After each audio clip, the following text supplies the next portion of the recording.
अस्सलामु अलैकुम वरहमतुल्लाह।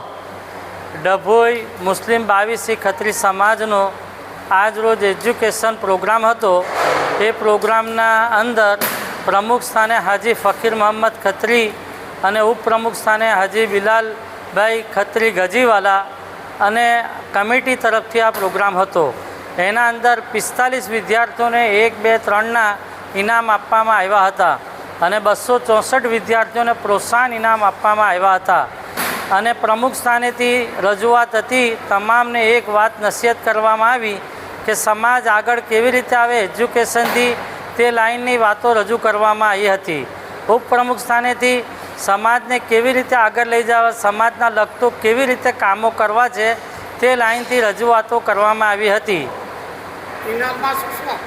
ઇનામના અંદર અમારે ત્યાં ફર્સ્ટ છોકરાને મોટું કુલર સ્ટીલનું, 2 નંબરવાળાને પણ નાનું કુલર, એનાથી નાનું કુલર અને પ્રોત્સાહન ઇનામ 264 વિદ્યાર્થીઓને આપવામાં આવ્યું હતું।